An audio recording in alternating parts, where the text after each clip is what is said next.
Agatha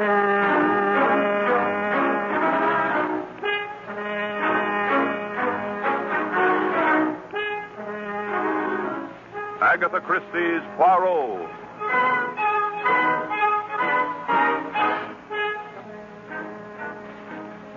From the thrill-packed pages of Agatha Christie's unforgettable stories of corpses, clues, and crime, Mutual now brings you, complete with bowler hat and brave mustache, your favorite detective, Hercule Poirot, starring Harold Huber in The Case of the Careless Victim.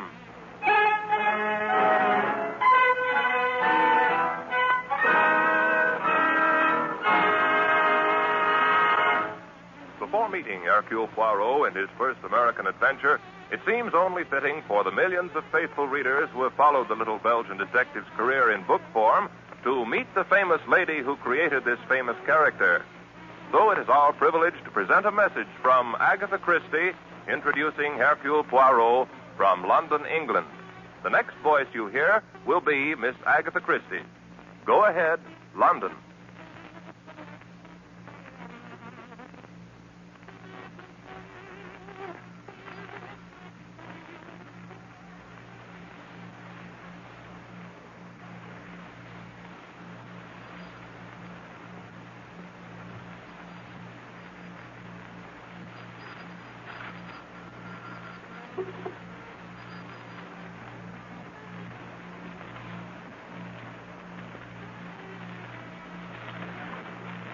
We regret that due to atmospheric conditions, we have been unable to bring you Miss Christie from London.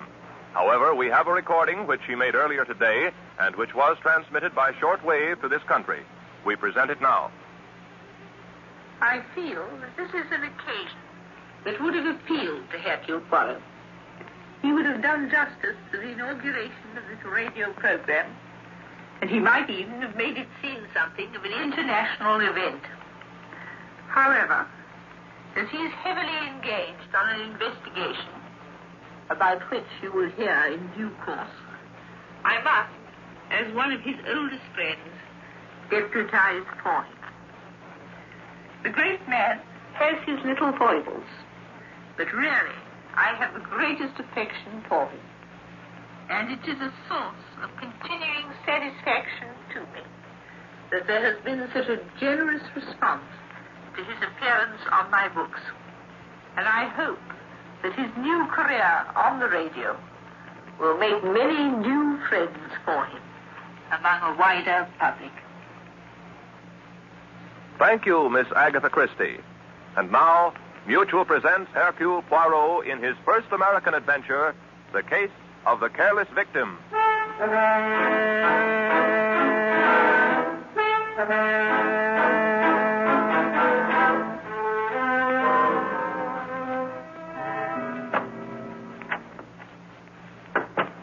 Mademoiselle? Huh? This is the Cozy Home Apartment Renting Agency. Well, we got something to rent, yeah. I have the desire to rent an apartment. Who hasn't? Please, mademoiselle, do not jest. Alors, I have with me a brief dossier of my requirements. Please to read it. Well, all right.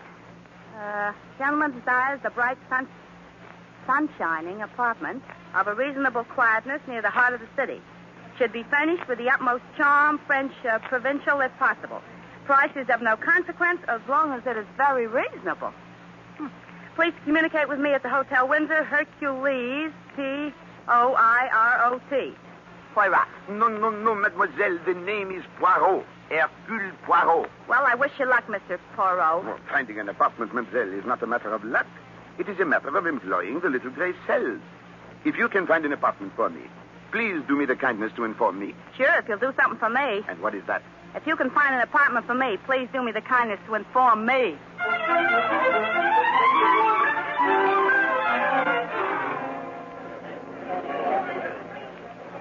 Going up. Floor, please. Number 5. You are new here, no? Yes, I only came on yesterday. You're Mr. Poirot, aren't you? Poirot. Oh, Poirot. One of the boys pointed you out. Hey, sir. Fifth floor. Oh, 1,000 apologies, madame. Not at all. It was entirely my fault. Madame appears troubled. Perhaps I may be of some slight assistance. No, Well, if you're sure you don't mind. But of course not. You see, it's my door. It won't open. Aha, and where is this alternate door? It's right down the corridor, room 515. If I may have the key. But that's just it. The door isn't locked. I left it open only 10 minutes ago. Indeed. Madame is very trusting, eh? Well, it is. You see, it's stuck. It won't budge. It is not precisely stuck, madame. It gives a trifle. This door is barricaded. Oh, my goodness. Voila, she moves, eh? Oh, thanks a million. Now, what do you suppose? No, wait, madame. Perhaps it is better if I look first. I love. It is as I have feared. What is it? You do not know? Look. Oh, it's a man. Is he... Oui, madame. He has been strangled. Oh. This is murder.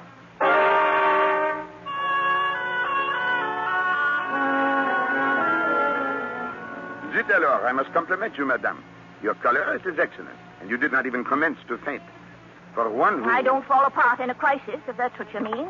And furthermore, I'm not madame. I'm mademoiselle, by choice. Miss Abigail Fresher. And now, if you'll get that corpse out of here, I'd like to sit down. That I regret I cannot do, mademoiselle. The body must not be touched before the police arrive. Police? Well, yes, of course, the police. I am calling them now. Hello? Inspector Stevens. It is I, Hercule Poirot. Alas, no. I have not yet found the apartment. But I have found something of perhaps more interest.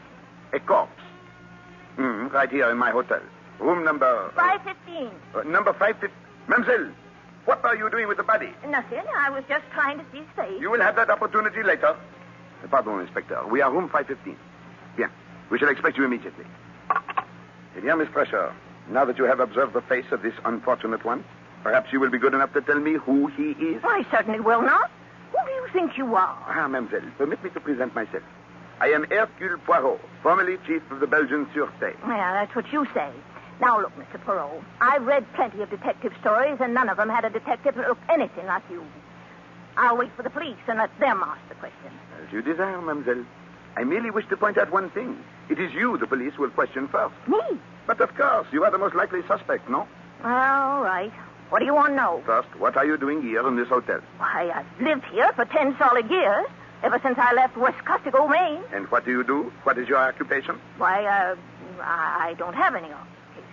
I've got a little income, and I like it here in New York, and last few years I've been doing war work, Red Cross and things like that. You seem a trifle vague, mademoiselle. Now, about this man.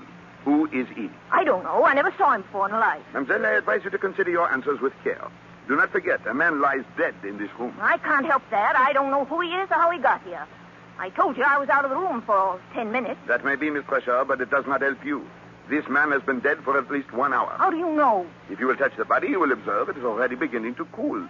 Therefore, mademoiselle, if you left this room only 10 minutes ago, your situation is indeed grave. For this man was already dead. Oh, but I couldn't have done it. So? And why not? Because his body was lying right across the doorway. You know perfectly well I couldn't get out through this doorway and still leave a body wedged against it. Belgian surety, indeed. Very good, mademoiselle. But you could have murdered him in here, make your departure by way of this fire escape through the room overhead, and come down inside the building to this corridor where you so innocently made my acquaintance. You see, there is evidence that the fire escape has but recently been used. Now it is not so amusing, eh? I don't care. I had nothing to do with this. I know you detectives, you're out to get a suspect, and just because a man was murdered in my room... Gently, mademoiselle. All is not lost. Fortunately, you deal with Hercule Poirot, who goes one step beyond the obvious. You see, this poor man was not murdered in your room. He was killed in the room overhead. But why? Why kill him upstairs and leave him on my doorstep? That, mademoiselle, we shall discover in due course.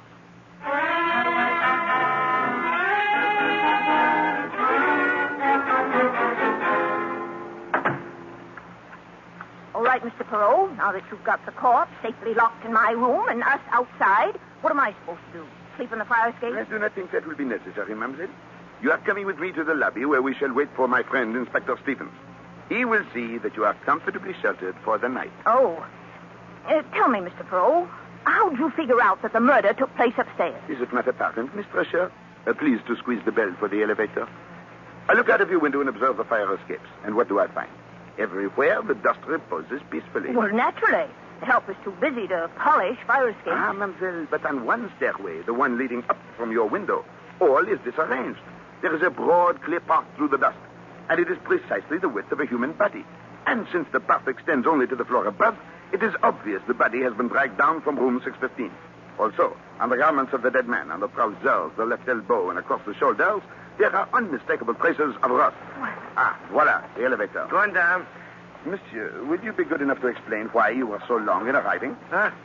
Oh, it's this old car. Every once in a while it goes on a fritz. Comment? On the free? Out of order. Yeah, it got stuck on the ninth. You have been on the ninth floor all this time? Yeah, that's right. That is difficult to believe. Why? Because the indicator has been pointing to the basement. That indicator. As soon as anything goes wrong, it flops. I am not so sure that is true of the indicator. But unquestionably, monsieur, it is true of the too clever murder. As soon as anything goes wrong, it flops.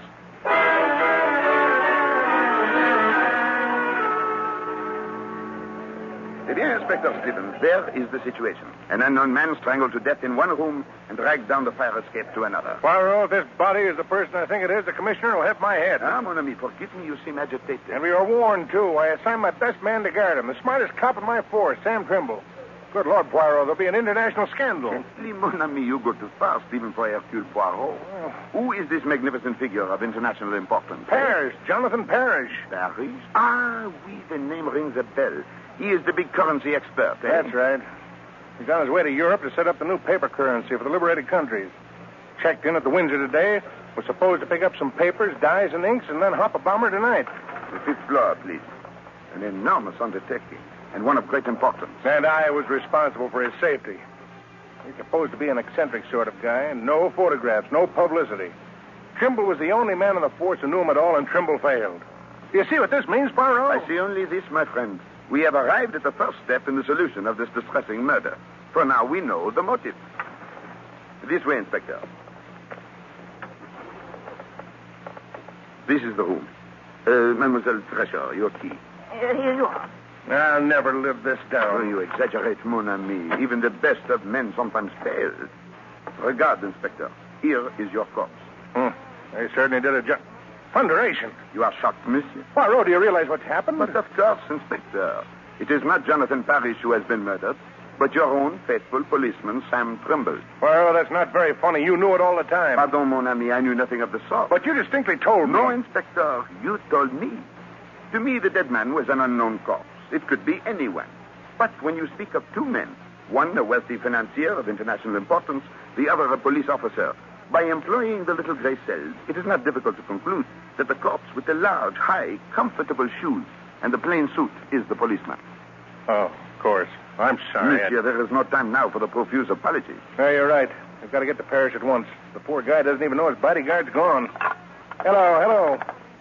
Operator, what room is Jonathan Parrish in? Huh? 615. Hold on. Oh, that's the room directly over this one where Trimble was killed. Precisely. Operator, let me talk to Mr. Parrish. I think you will find the gentleman does not answer. Why not? Oh, obviously, he would not witness a murder without reporting it. On the other hand, he too may... Good Lord, Poirot, do you think he's dead too? Well, we know he received a warning from Hillary Kent. I do not follow you, mon ami. Huh? No, I don't blame him.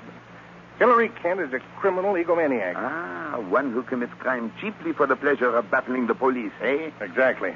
Well, this Hillary Kent, or somebody who calls himself Hillary Kent, is one of those guys. He pulled off a few clever jobs and got away with them. We don't know anything about him, but whoever he is, he's got to get his thrill out of every job. So he makes it a rule to warn his victim. Ah, oui. I know well the type. And Monsieur Parrish, I take it, has received such a warning. Right. Now you see why I assigned my best man. Yeah, but now we must hasten upstairs to Monsieur Parrish's room. Already it may be too late. I'll go, too. I don't want to stay here with this body. You'll stay right here, Miss Thresher, until I give you permission. Inspector, if you do not mind, myself, I am not averse to Miss Thresher's company. I find her very intriguing.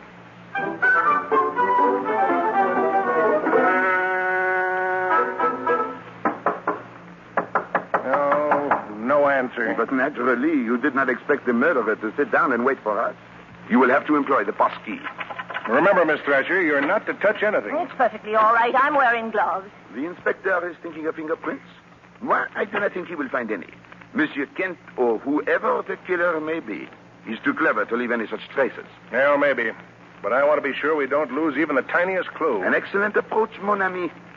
There are many interesting things we may learn here about Monsieur Parrish. He certainly gets around a lot. Oui, the labels on his luggage are from the four corners of the earth. Miss Thrasher, I said you're not to touch anything. Oh, for goodness sake, it's only a book. Books may be of great significance. Ah, oui. This one, for example. It is no ordinary book. It is a stamp album of great value. Some of these stamps are almost without price. Very interesting.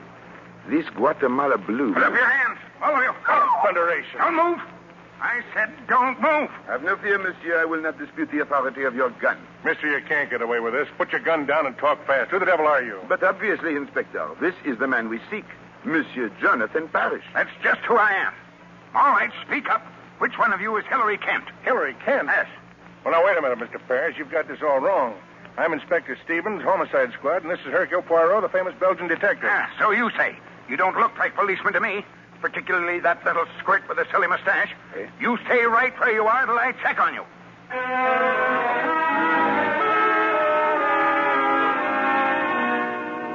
Eh bien, Monsieur Parrish, now that you are satisfied as to our identity... Well, I've heard of you, of course. You're supposed to be the greatest French detective in the world. Oh, always people say that about me, monsieur, but it is not entirely true. I am not French. I am Belgian. Well, I wish you'd all get out of here and leave me alone. I'm expecting my daughter, and I don't want her running into a room full of policemen. But, monsieur, you are in grave danger. You must be protected every moment. You offering me police protection? Not worth a hoot. I beg your pardon. That's what I said, not worth a hoot. I have protection.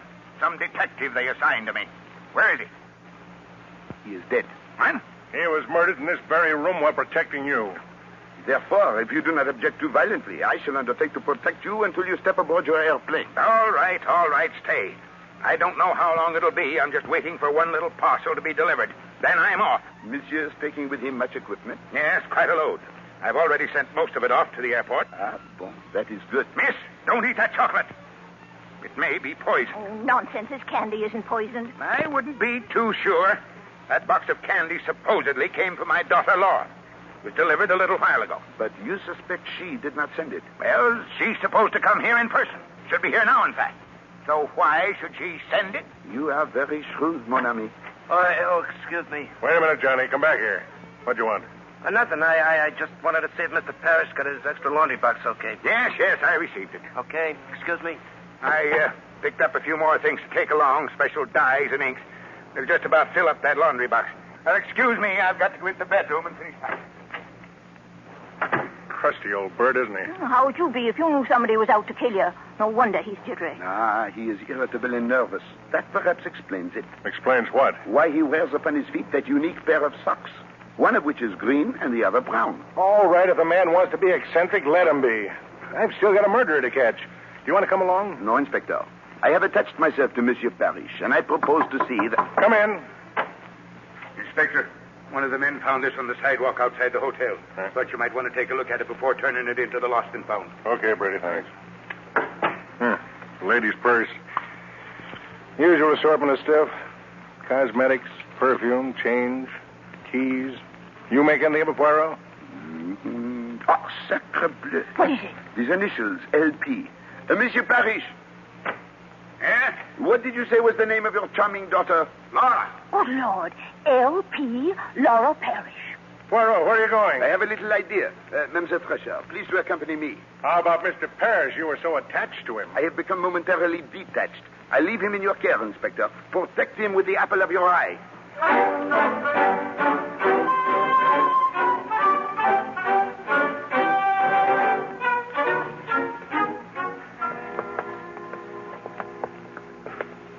Come, it will not be the first time you have left the elevator unattended, Monsieur Johnny. Come along. Mr. Poirot, you're wasting your time in this basement, believe me. Nevertheless, it interests me. Please to light the way. There's nothing here, just a lot of ash cans. One moment. What is behind this door?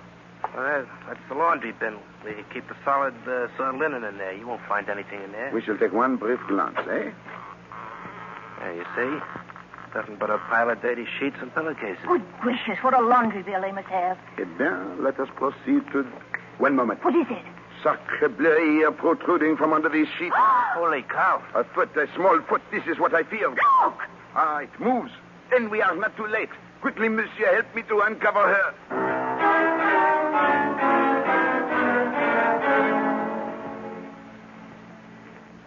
That's all I know, Mr. Poirot. I was walking along the street toward the hotel. Just as I passed the alley, I was pulled in. I tried to scream, but something was pressed against my mouth. Chloroform, Miss Parrish. Oh. Had you seen your assailant, you would have seen Hilary Kent. Hello, Miss Parrish. You are most fortunate. Another few minutes under those linens, and who knows? Voila. Here is the room of your father. Inspector Stevens, here is Miss Parrish. Oh, well, that's a relief. Come in. I was afraid, Poirot, you'd turn up with a body. How'd you manage to find her? That is not important now. We have found her. But we seem to have lost the father. Oh, yes. Miss Parrish, I'm sorry. Your father's terribly upset about you. But his material was delivered, and he had to rush off to the airport. Oh, no. Don't tell me I missed him after all this. Ah, ma pauvre petite. We have neglected you, eh? Miss Thresher, your room is now free of corpses. Please take Mademoiselle Parrish down and extend to her the first aid. Come along, Dora. Thank you. Inspector, I hope you do not later have cause to regret that you permitted Parrish to go off to the airport unprotected. He'll be all right. Besides, I've got a job to do here, although, frankly, I'm in a complete fog. I can't make head or tail of the whole business. No, Stephen. The head and the tail we have. What? Yes, it is merely a fragment of the middle that we still lack. Well, who is it? Hey, Poirot, where are you going? To see how Miss Parrish is, and to telephone the airport to see that Mr. Parrish receives the proper attention. Au revoir.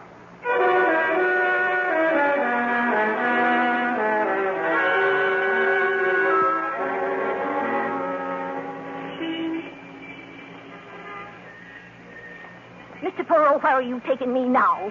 I'd like to have some... Mr. Poirot. Hello? Someone calls? It's Johnny in that parked car. Mr. Poirot, I got a message for you from Inspector Stevens. He rushed off a minute ago. From Stevens? What is it? What is the message? He says he just got word that Mr. Parrish has been seriously hurt in an automobile accident on North Salem Road. This is too much. You ought to get there as fast as you can. Here's the address. 52 North Salem Road. Monsieur, your duties for the day are over. Yeah. And this is your vehicle? Yeah, why? There is no time to seek a taxi, so I will impose on your kindness. Miss Thresher, quickly, please. Okay. North Salem Road, right? No, to the airport. What? But Mr. Parrish isn't at the airport. He's injured on North Salem Road. No, mademoiselle. That is what I was intended to believe. Do you not think so, Johnny? He is not there, I assure you. How do you know? Well, North Salem Road is not on the way to the airport. It is in the opposite direction. This is merely a trick to keep us from the flying field. We must hurry there before it is too late.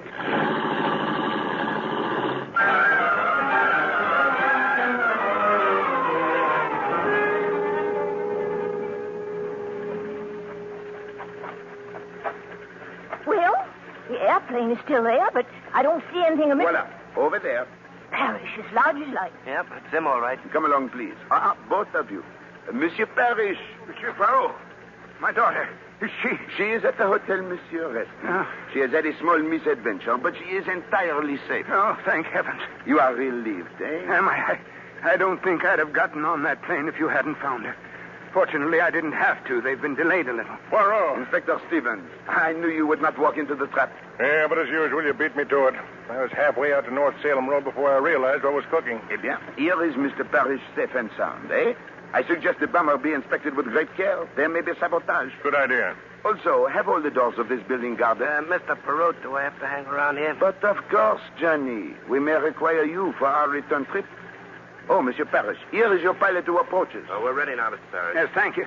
Oh, Captain, here comes my luggage. Will you see that it gets aboard? All right, sir. And be especially careful of that wooden crate. Well, goodbye, Inspector. I must admit you've been extremely helpful, and I'm much obliged. Not at all. Goodbye and happy landing. Miss Thresher. Goodbye, sir. Monsieur Poirot, it's been a privilege to know you. I'm only sorry I couldn't remain to see you break the case. But you have, Monsieur. I beg your pardon? The case, it is broken.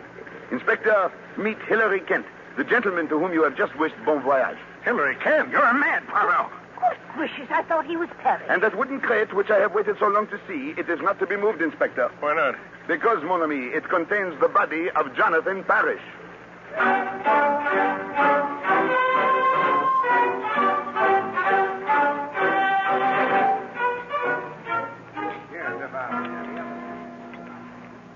A charming restaurant, this, n'est-ce pas?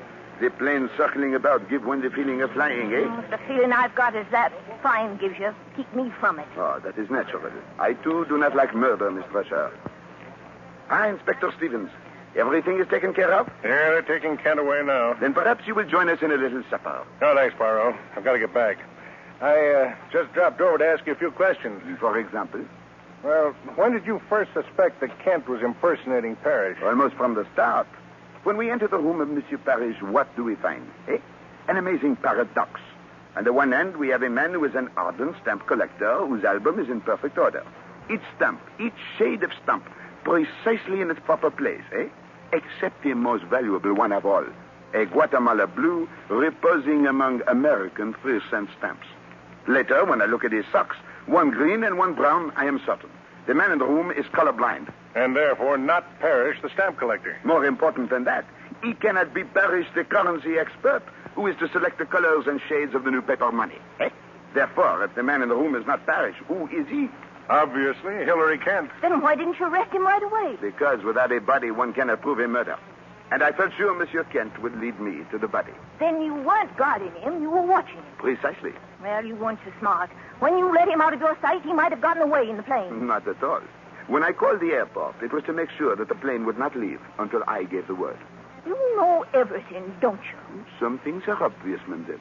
We can suppose Hillary Kent discovers the nature of the mission Monsieur Parrish is engaged in.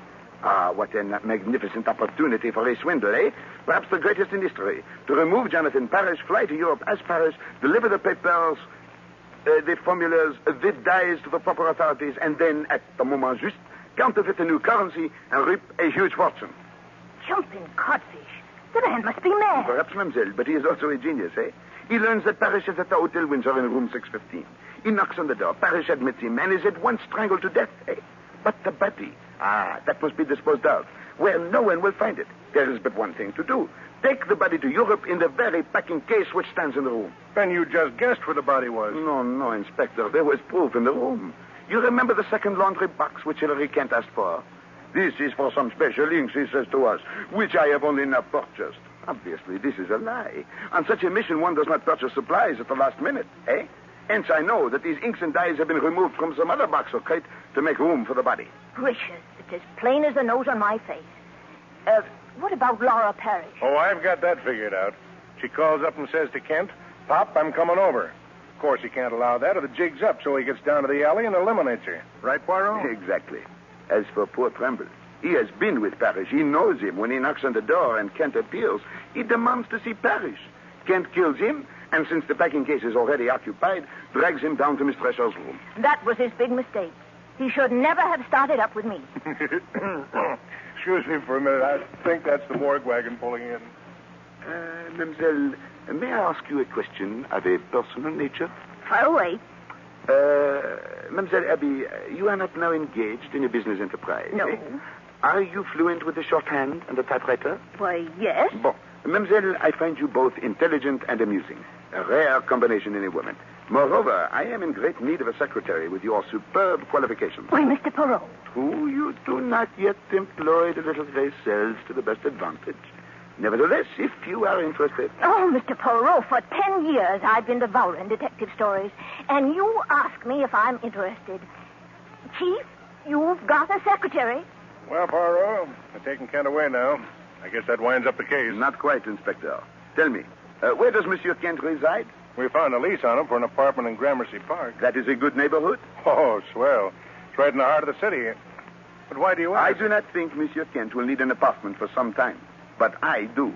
You see, my friends, it is as I have said. To find an apartment in New York City is the essence of simplicity. One has only to solve 2 murders.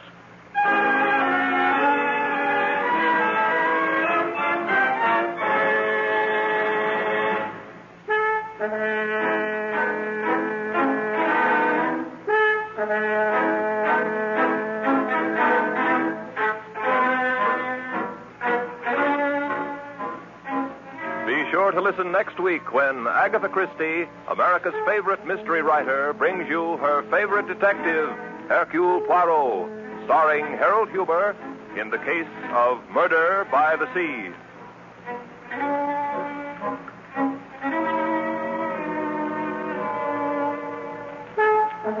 Agatha Christie's Poirot is directed by Carl Eastman.